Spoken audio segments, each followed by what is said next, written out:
صل وسلم دائما أبدا على حبيبك خير الخلق كلهم. هو الحبيب الذي ترجى شفاعته،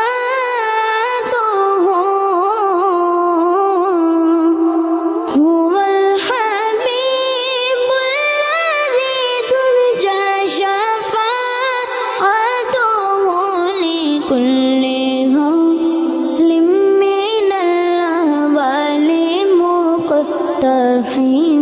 مولاي صل وسلم دائما أبدا على حبيبك خير الخلق كلهم.